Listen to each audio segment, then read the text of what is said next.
Bueno, si empezamos por esta parte así como sociales, te digo que la estoy pasando extraordinariamente bien.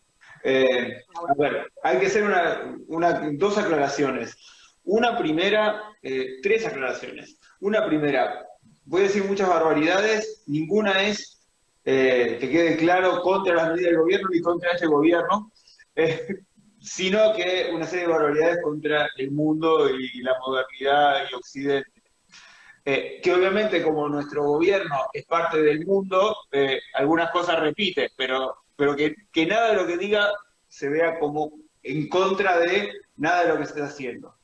La segunda cuestión muy importante para entender por qué estoy bien, eh, tiene que ver que tengo una tía loca que me crió. Una palabra que ya no existe más, que es el concepto de solterona, que ahora sería políticamente incorrecto, pero que hace 50 años existía, con lo que el mundo con barbijo es algo a lo que yo estoy acostumbrado desde chiquito, porque tengo mi tía loca, su raya tenía que ver con ese modelo de señora higiénica, eh, que siempre, entonces uno estaba entornado así con barbijo en su entorno, con lo que también es cierto que tengo una relación bastante mala con la ciencia y la higiene, porque me hace pensar en ese niño que quería salir a jugar al fútbol a la vereda y lo tenían encerradito y limpito. Lo tercero, que tiene que ver con cómo estoy viviendo la cuarentena. A mí me parece que Sí. es una gran oportunidad para hacer algo que el otro día charlaba con Pedro Saborido, con quien quedamos en muy buena relación después de esto que organizaron ustedes también. Eh, Sí, y Pedro decía, es momento de volver al da Vinchismo. ¿Qué es esto de salir de la hiperespecialización y que todos hagamos un poco de todo? Y entonces una de las cosas, por ejemplo, que estoy haciendo mucho en esta cuarentena es música.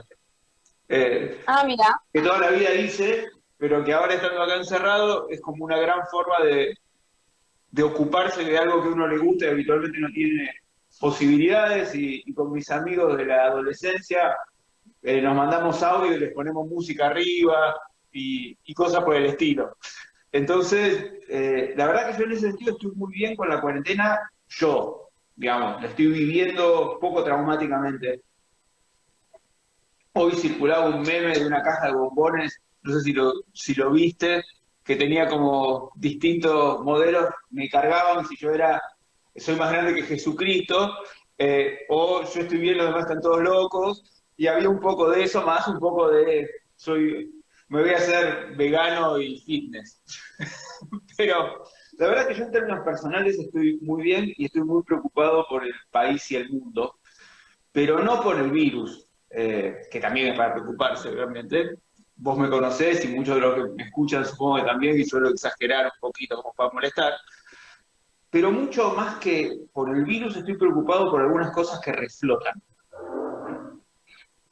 Diego, si me permitís interrumpirte Sí, un claro. segundo, Ujú. acá hay varios sabiondos de Instagram que me indican que Sí. no te podemos ver porque tenés la cuenta privada, Ajá, por ¿y qué eso no debería se puede hacer? ver. Y que si tenés intención, lo que podemos hacer es que vayas a tu configuración de tu cuenta y la Ajá. cambies a pública por un ratito Sí, y y después eso, seguimos. Pero eso como vos quieras, porque bueno, qué sé yo, quizás preferís ya seguir. estoy. Ahí está, mirá, genial. Mira Sí, qué fácil, genial. Bueno, fue más rapidísimo. fácil, rapidísimo. Bueno, ahora sí, si querés seguir, perdón que te interrumpí, No, pero por eso, favor. la gente No, quería verte. Me sí, mandaban claro. No es para mensajes y meterme. mensajes. Vos sabés que una de las cosas que sí extraño, pero como es un purista, no ha querido hacer, es terapia. ¿No? Yo tengo un terapeuta con el que hago sesiones de 2 horas 40 más o menos, promedio. Pero claro, ni me ofreció hacerlo virtual porque él entiende que es una práctica personal, no sé si hay mucha gente haciendo terapia en ese momento, incluso algunos amigos me dijeron que no me iban a poder ver porque estaban en terapia, Adrián Martín, por ejemplo, prestigioso profesor y juez, tenía terapia a la misma hora que esto. Pero vos sabés que hablando de terapia, una cosa que me di cuenta ahora de que la gente me quiere ver, es que tengo una remera que dice que tiene la ficha de Apocalipsis Now de Coppola. Que Claro. habría que preguntarle al inconsciente por qué un día que vamos a charlar sobre el coronavirus tengo una remera de Apocalipsis. Y quizás no es el mensaje más esperanzador. No, no, no, así que me la cierro. Y peor es tener mucho franja morada, ¿no? Pero bueno, Y yo la verdad que te iba a decir, Diego, que prefiero la remera que el uso de la franja, pero bueno, no te lo dije porque no no pasa hay nada. que molestar al entrevistado. No, y además porque estamos en un momento que somos todos amigos, y de eso también quiero hablar un poquito. Claro, No, eso es verdad. Pero bueno, ¿qué es lo que me preocupa realmente? Lo que me preocupa es que frente al coronavirus hay muchas voces, las mayoritarias, que creen encontrar la solución en volver a los valores de la modernidad. La ciencia, el positivismo, la razón. Eh, Digo, no debemos perder de vista que estamos donde estamos por la modernidad, la ciencia y el positivismo. Quiero decir, si nosotros esperamos que la solución venga por el lado de Bayer, Bayer es Monsanto. Son los mismos los que nos enferman y los que nos curan. Y a mí me asusta un poquito este neorracionalismo, neopositivismo y neocientificismo. Es decir, nos estamos olvidando cuando, obviamente, a ver, insisto, estoy exagerando, ¿no? Y estoy señalando parte de la idea de ser un filósofo crítico es meter el dedo en la llaga. Porque para ir con la corriente están todos. Yo no estoy diciendo que no son valiosos los médicos, ni son valiosos los científicos, y no soy una antivacuna ni nada por el estilo. ¿No? Hecha esa salvedad, lo que digo es que esto es como morderse la cola, que cada vez que pasan estas cosas a nivel mundial, surge un cierto optimismo en la ciencia y en la razón. Eh, Pasó después de la Primera Guerra Mundial, pasó después de la Segunda, pasó después de la dictadura en la Argentina y está pasando ahora. Pareciera que lo que tenemos que hacer es volver a los valores perdidos del iluminismo. Y lo que nosotros deberíamos preguntarnos es si no es el iluminismo el que nos trajo hasta acá. Si este tipo de fenómeno, pandemia mundial, no tiene que ver con un modelo de producción, un modelo de dominación, que no es uno, sino por lo menos son tres. Acá estamos eh, teniendo que pensar modelos emancipatorios. Y si le vamos a ir a pedir al modelo de ciencia positivista que nos dé la fórmula para la emancipación, estamos sonados. Entonces, me parece que hay como varios campos que hay que analizar. El primero es este, ¿no? Si la solución a nuestros problemas nos lo va a dar quienes están detrás de nuestros problemas. Y cuando hacía la analogía con la Segunda Guerra Mundial, tiene que ver con que, esto más de uno me ha escuchado en las clases decirlo, la razón moderna llevó a Auschwitz. Toda la gran crítica de la escuela de Frankfurt tenía que ver con esto, con un modelo de razón que terminó llevando la razón incluso al campo de la muerte. Nada más racional que un campo de exterminio, que funciona como un relojito. Entonces, ahora veo que hay como una especie de fe ciega en la ciencia. Y lo que no tenemos que perder de vista es que esta ciencia es un modelo de conocimiento y no el único. Porque acá positivismo, en nuestro caso, se engancha con colonialismo. Si nosotros no tenemos que perder de vista que la modernidad funcionó en los países centrales y que entre otras cosas funcionó porque acá nos mantuvieron colonizados. Quiero decir, si no entendemos el problema del positivismo, el cientificismo, al lado del colonialismo, estamos cerrados. Ustedes saben que los que me conocen, me gusta mucho un tipo que se llama Boaventura de Sousa Santos, muchos de los que escuchan esto lo habrán leído. Esta no tiene que ser una charla teórica, de hecho, varios me preguntaron si iba a ser una cosa, había que saber de filosofía del derecho. No, se supone que está mi profe de natación ahí, por ejemplo. Bueno, hola al profe de natación. Está una ex. Hay muchos compañeros de un PAS, te quiero decir, un PAS presente. Sí, también. Y hay una chica de México que no sabemos cómo llegó, pero dice acá México presente. Así que un nivel excepcional. No, decía, no voy a citar autores, pero Boaventura de Sousa Santos, que es este autor portugués, señala cómo la modernidad, el contrato social, todo eso funcionó en Europa, eso quedamos afuera.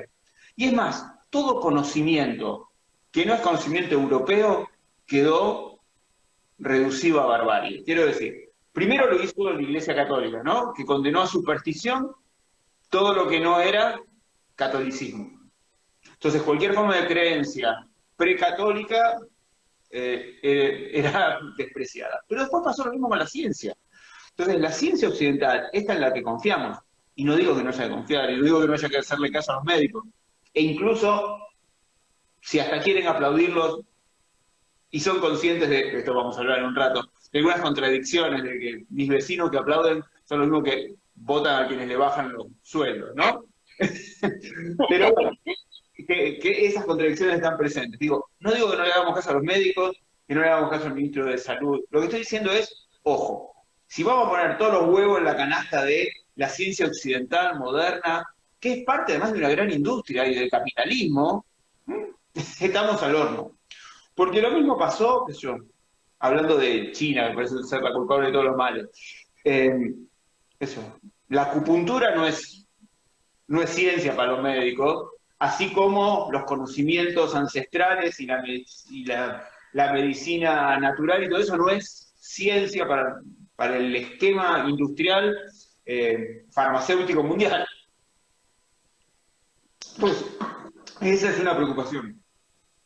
La preocupación que va de la mano de esa, me fue torcida la yerba. Uy, vaso de agua. La otra preocupación que va de la mano de esto es que volvimos a que la salud es solo salud física y no de otro tipo. Quiero decir, por ejemplo, he tenido algunas discusiones con alguna compañera profesora de familia, ¿no? Acerca de si se pueden o no trasladar los hijos de padres divorciados en estos días. Nosotros hemos luchado, cuando digo nosotros, es un perfil de profe de derecho, que formamos parte de un colectivo, pero que no somos solo profe de derecho. Hay un montón de gente que creemos, por ejemplo, y venimos sosteniendo, que la salud es psicosocial. Que cuando hablamos, por ejemplo, del interés superior del niño, no nos importa solo que tenga el calendario de vacunas aprobado, sino que pueda ser feliz en un montón de aspectos. Claro. Cuestionamos que solo esos criterios objetivos médicos positivistas sean los criterios de salud. Y después nos parece que tenemos que renunciar a todo porque hay una pandemia. Y no hay lugar para un equilibrio entre ver cuánto daño psicológico nos hacen algunas medidas y cuánto daño físico nos pueden hacer otras. Y no podemos renunciar a eso. Como no podemos renunciar al espacio de la política. Hoy veía la OMS, a ver, paréntesis. Cuando hay algunos malos del otro lado, es muy difícil razonar, ¿no? Entonces, claro, cualquier cosa que diga Trump, uno se le pone los pelos de punta, ¿no? O cualquier cosa que diga Bolsonaro. Y está muy bien que así sea. Ahora bien, la OMS, frente a lo que hace Trump, que es dejar de financiarlo, dice, nosotros no somos un organismo político. La puta que te parió, perdón. ¿Cómo la OMS no es política? Vamos. Y la ONU tampoco es política. O sea, la OMS es política. La Organización Mundial de la Salud es política y no tiene nada de malo que lo sea. Y en ese espacio se dan discusiones políticas, porque la salud pública, en este caso universal, es política. No sé si me siguen. Claro, porque hay sí, como que hay una idea entonces de que lo que nos va a sacar adelante es la mera ciencia desprovista de una una ideología y desprovista de la política. Vuelve una objetividad y entonces renunciamos a todo, renunciamos a la democracia, que nos gobierne, volvemos a un peligro. Miren, Bobbio, que es otro autor muy conocido, y que no quiero aburrirlos con autores, todos saben más o menos quién es. Roberto Bobbio es un pensador claramente liberal, nadie lo va a acusar a Bobbio de totalitario en ningún sentido, ni de izquierda, ni populista. Bobbio hace muchísimos años escribió un librito muy recomendable para todos, de lectura así fácil, que se llama El futuro de la democracia. Y ahí hay un texto con una serie de falsas promesas de la democracia, y uno de los grandes problemas que él ve es el gobierno de los técnicos, ¿no? Esto no es político, esto es técnico. Entonces, yo veo que hay como un rum rum ahí de esto. E insisto, no es una acusación ni al ministro de Salud, ni a Alberto. No, estoy diciendo algo que gira en el aire a nivel global, que es esta cosa de, bueno, dejemos de lado la política porque esta es una discusión técnica, en este caso médico-científica. Y no hay conocimiento sin política, todo conocimiento es político, siempre. Y entonces empieza a gestar una especie de objetividad donde no hay lugar para el disenso y para la democracia. Porque ¿para qué queremos democracia si hay alguien que sabe lo que hay que hacer? No sé si me siguen el razonamiento. Insisto, siempre en este papel de un filósofo crítico que quiere tensar de la cuerda y mantenernos de pie. Algo parecido pasa, ya hablaba del neopositivismo, de una suerte de neohigienismo, ¿no? No lavarse las manos. Quiero decir, esto me hace acordar así a mi tía solterona, ¿m? Que el sexo era malo porque era sucio, ¿no? Si intercambiamos fluidos, es una chanchada. Y la ley de profilaxis, y fíjense cómo el argumento moralista contra la prostitución a principios del siglo XX, fin del siglo XIX, era la profilaxis. No, ahí no había ni un problema, había un problema moral disfrazado de ciencia. Ni preocupaba el problema de la explotación de las mujeres, ni preocupaba, ni se animaban a decir que era una cuestión moral. Entonces el problema de la prostitución era un problema de limpieza y de transmisión de enfermedades. Y fíjense el lugar que tiene lo sexual en esta pandemia. Cómo es un problema, ¿eh? Cómo hay una suerte de moralina, de escrache, de, encontrar algún tipo metido en el baúl que venía de un telo. Hay un artículo muy interesante en Soy del viernes pasado, creo que es los viernes. Soy es un suplemento gay de página 12. Escrito por mi amigo Alejandro Modarelli, que es muy bueno porque señala esta cosa de cómo hay una especie de moralina en torno a la pandemia, y de acusación, estos se juntaron para garchar, porque no les importamos nosotros. No, la salud sexual también es parte de la salud integral, ¿no? Y me parece, no me parece bien que la gente viole cuarentenas, pero sí me parece bien que se contemple que es un tema. Y acá se engancha con otra cuestión que está muy presente en nuestra pandemia. Esta cuarentena obligatoria, que insisto, hay que respetar, que insisto, no estoy diciendo en ningún momento, no lo estoy cuestionando desde el punto de vista político, ¿desde dónde la miramos? ¿Sí? ¿Se entiende? Está pensada para familia tipo heteronormada. Por ejemplo, si vos tenés una pareja estable, pero que no vivís con ella las 24 horas por elección, si quedaste aislado, quedaste aislado, ¿no? Sí. Si vos estás divorciado, puede ser que te pases un mes y medio sin ver a tus hijos. Si vos querés salir por determinadas circunstancias y no tenés el lugar donde hacer la crucecita, estás muy complicado, porque es una pandemia cuya salida es para un modelo heteronormado, prolijito, incluso, fíjate, incluido hasta cierto punto.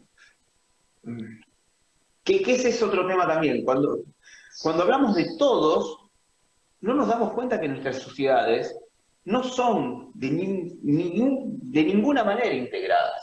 Es decir, hay un modelo que es el que vemos por la tele, que es el de clase media incluida, que deja fuera un montón de gente. Es decir, hay mucha gente que no puede quedarse en casa porque no tiene casa.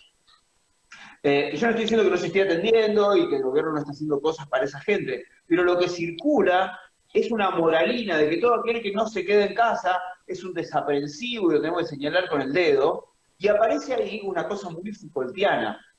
Para los que no saben, Foucault es un autor que trabajó mucho esta cuestión de el disciplinamiento social. Y esta cosa del panóptico, del panopsismo, todos estamos mirando. Entonces, hay una cosa que asusta mucho de este denunciar, que no se basa en la solidaridad, sino en el buchonaje. Porque esta es una gran posibilidad también. Sí, es la famosa cultura de la delación en algún punto, ¿no? Exactamente. hay un Es medio neopunitivismo. peligroso en algún punto porque, digo, hasta a mí misma a veces me pasa de decir, bueno, me parece justificado en este momento por la situación de extrema necesidad, pero a la vez esto Uh-huh. se puede ir de las manos en cualquier momento. Se puede ir de las manos por dos razones. Me parece que por razones institucionales y sociales. De un lado, hay como un gusto por el señalamiento. Vos fíjate que, y incluso a los progres, a los buenos nos encanta, pero la cantidad de memes, ¿no? Sobre 1000 boludos, estos boludos, todo tipo señalando boludos. Hay un montón de tipos que suben esas cosas que yo doy fe, que no leyeron un libro en su vida, que no ganaron un Nobel de física, de química, que no saben hacer una regla de tres simple, y nos encanta decir, porque este boludo, aquellos boludos, estos boludos. Segunda cuestión, esos boludos ponen en riesgo mi salud, porque también hay ahora, detrás de un disfraz de la salud de todos, hay un miedo personal también, ¿no? Entonces, que no Claro. venga este boludo a joderme a mí, porque yo me cuido y él no. Entonces, yo lo que digo es, insisto, estas medidas hay que tomarlas, pero con un sentido de solidaridad real, no disfrazar. Ahora soy solidario, eso pasa mucho, ¿no? Mucho individualista acérrimo ahora es solidario. No es solidario, le preocupa que le pase algo. Es solidario asustado. Y además, lo otro que no tenemos que perder de vista es que las instituciones, sobre todo las instituciones policiales, etcétera, son las mismas que las de hace 6 meses.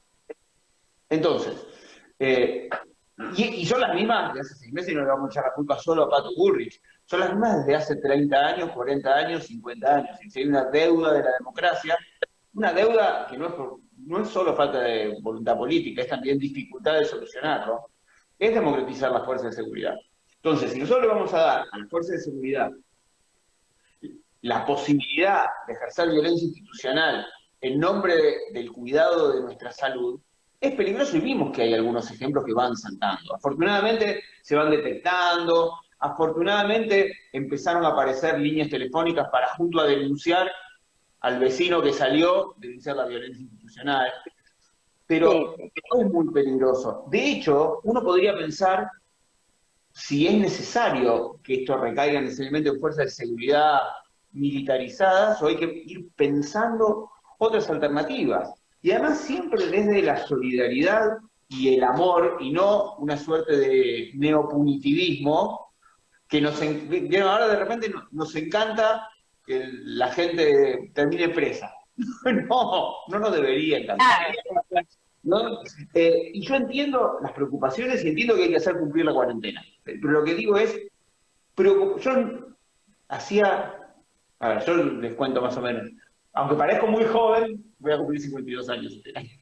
Quiero decir, yo viví más o menos la dictadura, no la parte más terrible, porque un niño, pero sí llegué a ser un adolescente en dictadura. Entonces, estar preocupado por si cuando voy al supermercado, ver si tengo documentos y la bolsita, por si me para la policía, es algo que no me había pasado en muchos años.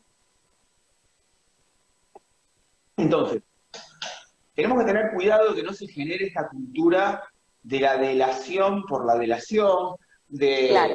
del odio, y de poner en manos de la fuerza de seguridad un poder arbitrario. Ustedes vieron ese video terrible de unos gendarmes o unos policías, no me acuerdo, haciendo Flexiones de bases. flexiones de brazos a unos pibes. No, eso es inaceptable bajo Sí, cualquier... aparte, o sea, la voluntad de humillar, ¿no? Como a mí lo que más me sacó de ese video es como ese elemento aún presente en alguna fuerza de seguridad que hasta podrían ser pibes jóvenes, más jóvenes que yo, capaz, que igual tienen presente ese elemento de humillar al otro por el mero placer. Sí, claro. Yo digo, tengamos cuidado con ese neopunitivismo. Sepamos que la idea de un Estado único y homogéneo también es una ficción. El Estado es siempre heterogéneo. Ni el Estado de los gobiernos neoliberales o conservadores es todo malo siempre y hay lugar para algún funcionario que hace copiola. Es lo que pasa con el Poder Judicial. A ver, nosotros, vos lo sabés perfectamente y buena parte de los que me están escuchando saben la postura crítica que uno tiene con el Poder Judicial en general. Eso no quita que hay jueces súper piolas. Y lo mismo pasa al revés. En los gobiernos piolas hay gente súper pacha, Y el Estado no es heterogéneo. El Estado, perdón, es heterogéneo, no es homogéneo. Entonces hay que tener cuidado con las políticas. Espero que, miren, acá la tenemos. Donna quiere participar también. Ah, Pobrecita, está celosa. Bueno, les decía, está Lula, a ver si se ve a Lula, arriba de la mesa, ese gato que ahí se llama Lula. Se llama Lula porque Lula tenía la ventaja de que era un nombre unisex. Cuando todavía no sabíamos si era gata o gato, le pusimos Lula y por suerte es como Luis Ignacio Lula da Silva, es varoncito. claro, vos tenés que decir que es por Lula. Es por Lula, yo elegí por Lula, lo que pasa es que de última, parecía machito, pero yo sé que sé de todo, pero veterinario no soy. Entonces, Claro. parecía que era varón, lo digo, de última, si le pifié cuando era muy chiquito, le hacemos creer que se llama Lucía, Luciana, Lucila, Claro. y terminó siendo Lula como Lula. No, les decía, sí, Es un nombre no binario. totalmente. Hay una idea que hay que repensar en ese punto. Y otro tema, hablando de binario o no binario, es que esta pandemia saca de nuevo a reducir la presencia del patriarcado todavía muy fuerte, ¿no? Vos sos chica y la mayoría de los que estén conectados supongo que también, pero hay toda una generación de madres de entre 30 y 40 años que tienen niños en edad escolar primaria, que están así tapadísimas porque las maestras parece que dan tarea infernalmente en forma virtual, ¿no? Ahora, es impresionante cómo siguen siendo las madres y las mujeres las que parece que naturalmente tienen a cargo las tareas de cuidado. Y esa es otra reflexión que hay que sacar de esta pandemia. Se reproduce la idea de que son las mujeres las que tienen que ocuparse de la crianza de los hijos, son las mujeres las que tienen que mantener todo limpito con alcohol. Y es muy loco eso también. Digo, hay mucha forma de opresión que sigue presente y que hay que pensar. Y eso es parte de lo que digo que me asusta si no repensamos un poco más profundamente. Otro tema que está súper presente y que tiene que ver con la lógica capitalista que está a full es nuestra necesidad de producir. ¿No? Es decir, Sí, sí. todos, si sentimos que no aprovechamos el tiempo, tenemos que salir de esta pandemia con tesis escritas, con abdominales marcados, con materias aprobadas, con cursos de cocina hechos, leída toda la biblioteca. Y eso tiene que ver con parte de la lógica capitalista de la producción y que uno es lo que produce. Y eso también hay que repensarlo. No, yo creo que no hay discurso emancipatorio presente si al mismo tiempo no contempla el problema del capitalismo, el problema del colonialismo y el problema del patriarcado, por lo menos. Y esos tres problemas, por ahora, no parecen estar solucionándose, ni un poquito. Y acá, perdón, yo ya empecé a hablar, ya me doy cuenta, estoy hablando como Tato Bores, que hablo y hablo. No, pero está interesante. Yo voy midiendo acá viste que la gente puede ir comentando y eso Ajá. es interesante porque vas midiendo ahí que Bueno. el perro fue el highlight, quiero decirte. Sí, O sea, lo que vos decís es muy interesante, pero el perro fue el highlight. Perra, Donna. Perra. Que es además es todo lo políticamente incorrecto que se llame Donna, porque cuando la fuimos a adoptar, como mis hijos dije, como es negra, hay que buscar un nombre de negra. Complejo. Que es bien políticamente incorrecto, y obviamente, como en la Argentina no hay negros, como no hay indios, porque nosotros no somos racistas, porque no hay negros, porque los negros los queremos, Donna es por Donna Summer, la reina de la música disco, ¿no? Que obviamente Claro. es negra. Ese Donna. es otro de los mitos como el de la salud así desprovista de política, ¿no? Absolutamente. Y ahí ese es otro tema que está muy presente, me parece, y tiene que ver con la idea esta de unidad y que todos nos podemos llevar bien y ser todos, ¿no? Y y acá hay otra cosa, se puede decir chotísima, sí, otra cosa chotísima, que es la idea de la guerra, ¿no? La metáfora de la guerra, que es muy utilizada siempre. Ahora es una guerra contra un enemigo invisible. El enemigo invisible, les comento, que fueron comunistas también, que se infiltraron entre nuestros jóvenes y fueron enemigos invisibles, como lo fueron los marcianos, como es la guerra contra las drogas o la guerra contra el terrorismo. Entonces, siempre la metáfora bélica me parece chota. Mm. Por todo lo que habilita. Y acá aparece otro recuerdo de mi adolescencia temprana, y que está muy presente, y va a merecer un paréntesis, que es cierta malvinización de la sociedad en estos tiempos de pandemia, ¿no? Cuando digo malvinización como algo negativo, la malvinización tiene algo positivo y algo negativo. Claramente, la causa Malvinas es una causa nacional, antiimperialista, que apoyamos, que es algo muy distinto de Galtieri, para ejemplificarlo Claro, en una... ¿no? Entonces, no hay que confundir, yo no estoy hablando ni en contra de los excombatientes, ni en contra de la causa Malvinas, que me parece central porque es parte de la lucha antiimperialista. Lo que digo es un cierto clima de la guerra de Malvinas, en el sentido de vecinos que ponen el himno, ¿no? Y cierta cosa de patriotismo berreta, porque cuando digo berreta, no es porque yo estoy hablando de mis vecinos. Desde hace 6 meses soy un vecino de Barrio Norte, cosa que no era antes. Un vecino que alquila, pero que va caminando a la facultad. Una vez en la vida, yo no puedo creer, me pasé toda la vida viajando hora y pico y ahora puedo ir claro. caminando, ¿no? Mis vecinos, que el 80% vota políticas privatizadoras, que el 80% considera que la causa Malvinas es una pérdida de plata, digo, que el imperialismo es una mentira y que nosotros le echamos la culpa a los extranjeros de nuestra vagancia, esos tipos ponen el himno para luchar contra el coronavirus. Y lo que tiene de complicado este modelo de malvinización es que no hay lugar para el disenso. De hecho, creo que es la primera vez, para mí es mucho más complicado hablar hoy acá con vos, es complicado, quiero decir, menos mal que era complicado, estoy hablando sin parar hace un rato largo.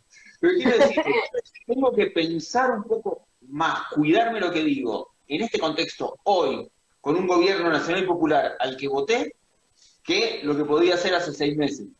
Que podía decir toda la barbaridad del mundo, que no me importaba que alguien pensara que estaba diciendo algo impropio. ¿Por qué? Porque hay una idea o un cuidado que hay que tener en que si uno dice algo que puede ser leído como una crítica, está o criticando al gobierno en particular o quitándole valor a la importancia de la pandemia. Y no es lo que uno quiere hacer, ¿no? Y si eso lo sumamos a este clima de delación, de viejas que miran detrás de... ¿no? Yo me Ahí imagino, balconeando.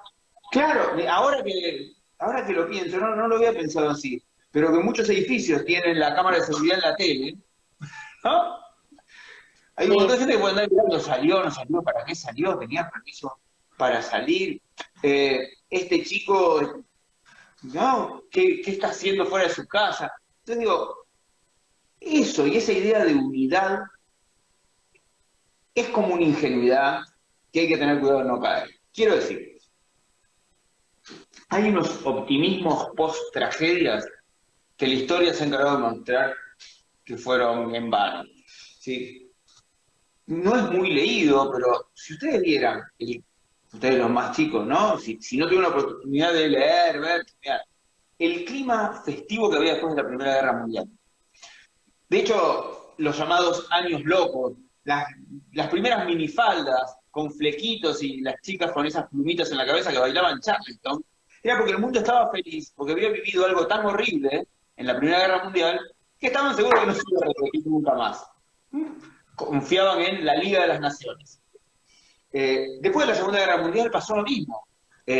Parecía que la declaración de los... ¿no? La declaración de las Naciones Unidas solucionaba todos los problemas. Y tuvimos... Más bien al contrario. ¿No? Entonces, me parece que ahora también hay mucho discurso optimista. Vieron que hay mucho que se les dice, no, ahora el capitalismo financiero internacional se va a dar cuenta que es muy malo y vamos a tener una nueva etapa donde todos nos vamos a amar. Pero a la primera que sale alguien a decir que los empresarios no pueden echar gente, se hace un quilombo bárbaro y empiezan las cacerolas. Entonces digo, la política es ineliminable, porque las sociedades no son homogéneas, porque tenemos valores, intereses encontrados necesariamente, porque no hay forma de que nos vaya igual de bien a todos.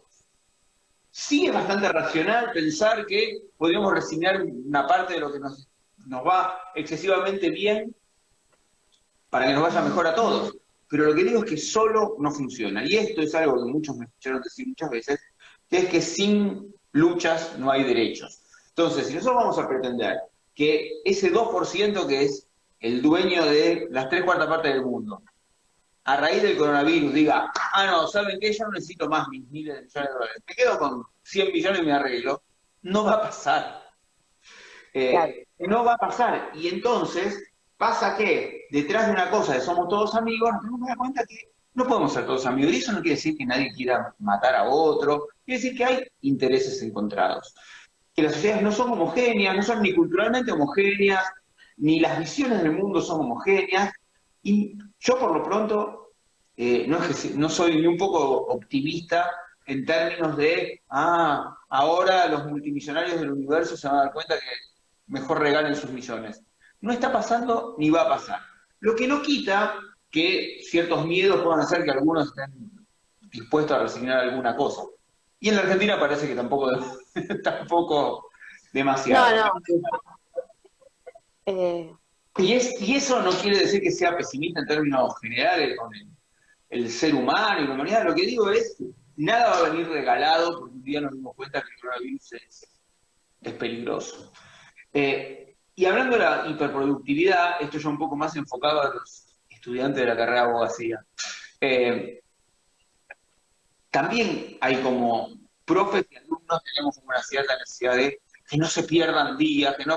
Yo de hecho seguí también con las clases virtualmente, y hay como una preocupación de que no se pierda el cuatrimestre, que es muy entendible, pero que también hay que relajar un poco con eso, me parece. Quiero decir, con dos, en un doble sentido. La verdad que si vamos a perder un cuatrimestre y vamos a salvar miles de vidas, tampoco es tan mal negocio. Claro.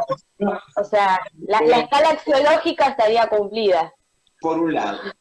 Por otro lado, pensar que se ganan o se pierden cuatrimestres por una nota en una libreta es la gran trampa de la que tenemos que salir. Es decir, la gran trampa de la que hay que salir es, en términos generales, los estudiantes de abogacía de la UBA, pero los estudiantes de abogacía de UNPAS, que hay muchos mirando, los estudiantes de cualquier cosa en cualquier lugar. Se supone que primero nos interesa estudiar para saber de algo. Sí, muy Sobre interesante. todo en 2020, porque si estuviéramos en 1950 y pico, o 1960, muchos me escucharon 20 millones de veces hablar de mi vieja, ¿no? Mi vieja siempre cuenta que se recibió de contadora a fines de los 50, y eso me cambió la vida, salí de al lado del gallinero. Bueno, hoy no salís de al lado de nada por tener un título.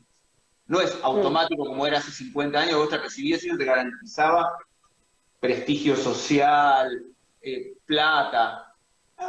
Buena parte de los que se reciben, de lo que se reciban, siguen laburando en lo mismo. Eso no quiere decir que no sea importante recibirse, ¿eh? Lo que estoy diciendo es pensar que un título es una herramienta para otra cosa y olvidar que es una herramienta para que vos sepas de algunas cosas que se supone que te interesan, es lo que tenemos que salir. Entonces digo, si podemos aprovechar, y de nuevo aparece esta idea de aprovechar, ¿no? También podríamos aprovechar para rascarnos y dormir esta tarde, y tampoco estaría tan mal alguna vez en la vida. Pero lo que digo es, si podemos leer un libro de literatura en lugar de un libro de derecho civil, yo creo que hacemos negocio.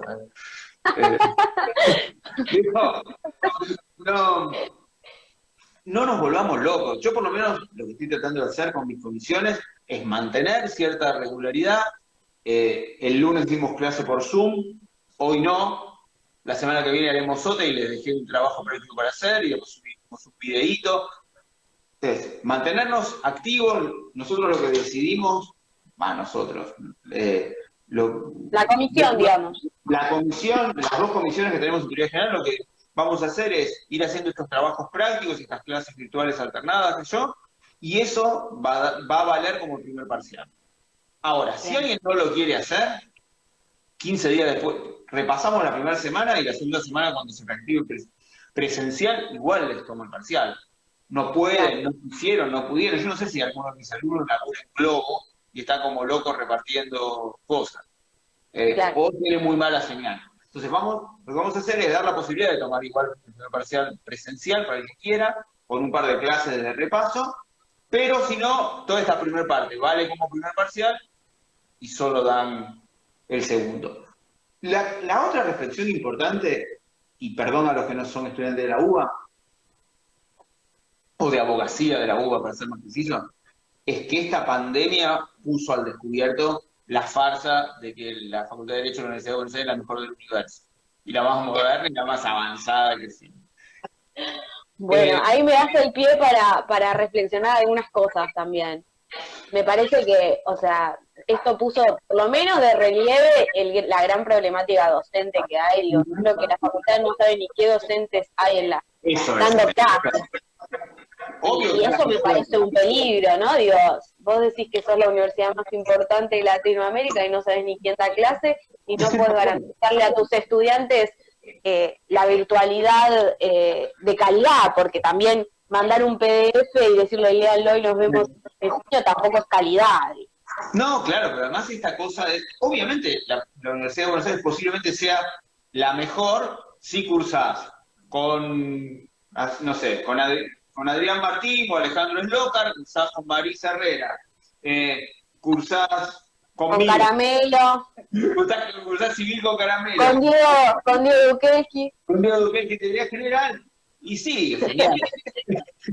Pero, no, fuera de broma. Lo que muestra que la facultad no tiene ningún tipo de control sobre lo que pasa ahí y tiene que adoptar una medida del tipo, bueno, cada uno haga lo que le parezca.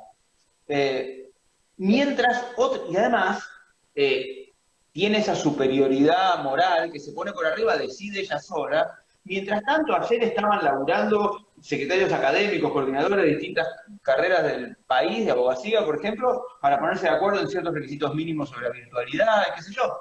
Entonces, lo veo a Germán Garza, que trabaja conmigo acá, y en Tucumán, conectado con la gente de UNICEN y conectado con la gente de La Pampa, qué sé yo, mientras la UBA no participa de nada de eso porque se autoconsidera que es la patria, el conocimiento científico, y ese conocimiento Bueno, de hecho científico... la UBA sacó este video que dice somos la UBA, somos la Argentina, no sé si la viste, que Sí, da sí. para reflexionar muchísimo también, ¿no? Más allá, insisto, y de nuevo pasa lo mismo con lo otro, eso no quiere decir que uno no quiera la UBA, no labura en la UBA, hace un montón de Obvio. cosas en la UBA, pero bajémonos del caballo. Y hablando de eso, ese es otro tema que me parece que la pandemia puso de manifiesto, que es cómo nos gusta la superioridad moral. Así como nos gusta señalar que los demás somos boludos, de repente somos héroes por quedarnos viendo Netflix. Porque muchos saben que me encantan los Simpsons y que siempre encuentro algo importante en los Simpsons para reflexionar, ¿no?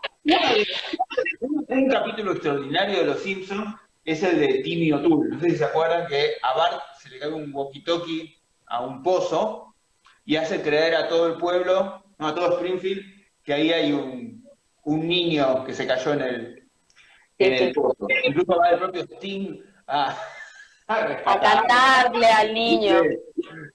Ahora, en ese episodio están viendo la tele, todos comiendo frente a la tele, y Lisa dice, ¿por qué es un héroe? Se cayó en un pozo. Caerse en un pozo no te hace un héroe. Claro. Yo lo que digo es, no somos héroes porque somos víctimas de esta pandemia.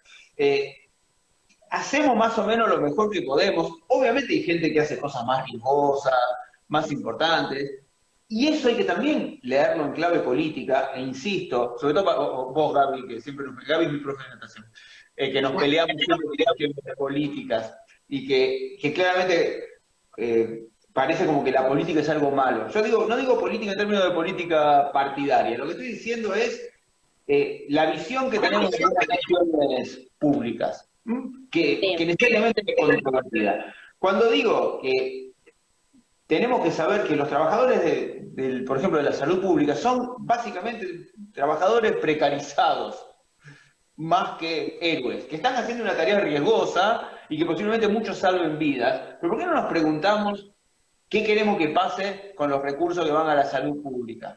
o cómo nos plantamos frente a la salud privada. ¿Cómo nos parece que los señores de Galeno, que ganan un montón de plata, durante condiciones normales, no deberían hacer un aporte importante en este momento? Entonces, Sí, y te sumo ahí, Diego, porque bueno, uno dice, bueno, un médico, ¿no? En definitiva es una persona con un montón de prestigio en la sociedad, más allá de que obviamente que están en condiciones muchas veces que no son las ideales, pero yo pienso siempre, ¿no? Digo, las cajeras de supermercado, que son tarea esencial y que se arriesgan todos los días porque salen a la calle, tienen que viajar en transporte público y ganan los peores sueldos que hay en esta sociedad y de repente no sé, me parece que estaría bueno repensar la escala salarial después de todo este lío, ¿no? Porque obviamente.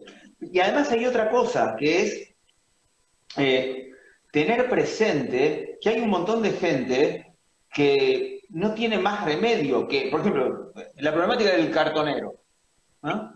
sí, El cartonero obviamente está fuera de cualquier posibilidad de nada. Y cada tanto uno ve, hoy por ejemplo, hoy temprano había sacado a la perra y veía, ¿no? Un flaco revolviendo la basura y vio como que pasaba un patrullero y con miedo, porque claramente estaba haciendo algo riesgoso para él, posiblemente riesgoso para los demás, pero que inexorablemente tenía que hacer. Entonces, es muy complicado y tenemos que repensar un poco la escala de valores y la nuestra, ¿no? Esa cosa también de autobombo que uno ve, por ejemplo, en las redes sociales todo el tiempo, ¿no? Soy genial porque subí esto. Aflojemos un poco, porque en el fondo no deja de ser súper individualista, ¿no? Esa visión. Hay como una solidaridad. Para el resto no es solidaridad, es show. Otra frase que digo bastante, y que algunos me escucharon, incluso hice un posteo que alguna gente se asombró, ¿no? Y no le gustó. Yo creo que parte del valor moral de tipos como Superman, o como Spider-Man, o como el propio Bruno Díaz, es bancarse, ser visto por todos como un pelotudo, ¿no? Es decir, Clark Kent, Bruno Díaz, Peter Parker, cotidianamente son vistos como unos nabos. Y solo ellos saben que acaban de salvar a la humanidad, que acaban de salvar a Ciudad Gótica. Se la fuma, es más, la chica que les gusta no le da bola, está enamorado de Spider-Man, no de Peter Parker. Y Peter Parker se la tiene que gastar. Entonces, si vamos a ser héroes para que nos digan sos un héroe y nada más que eso, no somos tan héroes. Y eso también es parte de lo que está saltando en estos días, me parece. Y otra cosa vinculada al patriarcado, y lo tengo que decir, la voy a cagar, al final la cago, es que es notable cómo nos bancamos más a un papá de bigote que a una histérica. bueno, No, digo, nosotros, insisto, esto no es una crítica a Alberto, ni mucho menos. Pero fíjense cómo Alberto da clases y todos nos parece muy bien y está muy bien. qué notable, cómo, qué docente, Ahora, qué... yo me imagino esto mismo hecho por Cristina. Esa yegua diciendo no lo que tenemos que hacer. ¿Quién se piensa que es? ¿Quién se piensa que es? Entonces, el modelo, señor sesentón, porteño, profesor de la UBA, es aceptable, mientras que otro modelo no tanto. Y no quiere decir que no sea aceptable, y está súper bien, y estoy recontra feliz que sea Alberto el presidente en este momento. Dicho esto, y que quede claro esto, Diego Duquesne está feliz que sea Alberto el presidente, notemos cómo es una cosa de patriarcado, y cómo, por ejemplo, tenemos una primera dama que hace las veces de primera dama. Claro, sí, sí. Que hace las veces de primera dama por ser primera dama. Y la revista Noticias saca una tapa que dice, la Evita Millennial. Fuerte, sí, sí, lo vi. Fuerte, fuerte. Entonces, me parece que esas son reflexiones que tenemos que hacer sin, insisto, con el cuidado de que no parezca que son incitaciones a no apoyar las medidas del gobierno, a no respetar la cuarentena, sino ver cómo hay cosas que trascienden la coyuntura de un gobierno. Y este tipo de crítica a la racionalidad moderna, occidental y qué sé yo, creo que tiene que estar presente en lo que vayamos a construir después de un pensamiento que se pretende crítico. Porque una de las cosas que que muchos de los que trabajamos en la cátedra y la generación que viene, ¿no? Porque yo soy como una bisagra ahí, me parece, entre la camada de Cárcova, Alicia, Ruiz y compañía, y un montón de chicos de chicos. No sé, para ustedes, para la mayoría son grandes, pero de treintañeros que vienen.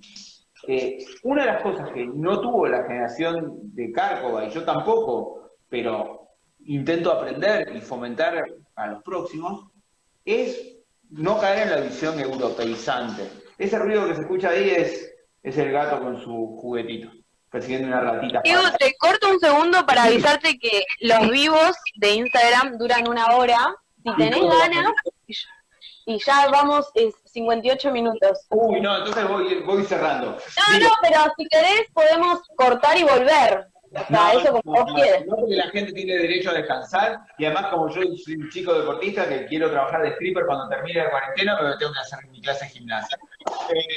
No, muy rápidamente, lo que digo es, nosotros tenemos que dejar de pensar un pensamiento crítico francés en Buenos Aires. Nosotros no somos Foucault, no somos Derrida, no somos Bourdieu. Nosotros tenemos que pensar desde y para América Latina. Y estos comentarios que yo hice precisamente apuntan a eso. A ver cómo hay, si queremos algo alternativo no lo vamos a encontrar con el modelo de racionalidad occidental moderna de los siglos XVII y XVIII que dieron al positivismo del siglo XIX y del siglo XX. Y ese es el mensaje de mi canción, como diría Blades. Hermoso. Así que bueno, Diego, quiero decirte que la gente está muy contenta con esta charla. Así que bueno. Casi no te dejé hablar. No, pero me parece que dejaste un montón de temas para seguir pensando. Ojalá que pronto en términos de que esto podamos salir adelante, podamos seguirla en la Facu, en otra de esas charlas lindas que preparamos y que armamos siempre. Seguro. Y bueno, muchas gracias por haberte sumado y cualquier cosa seguimos en contacto. Dale, salud. Nos vemos. Chao, gracias. Bueno, muchas gracias a todos por haberse sumado. Vamos a estar con más vivos. La semana, el domingo tenemos un vivo que vamos a anunciar en un ratito en nuestro Instagram también. Así que muchas gracias por haber participado. Nos dejó muchas cosas para reflexionar, Diego. Así que gracias a todos, todas y todos los que se sumaron. Adiós.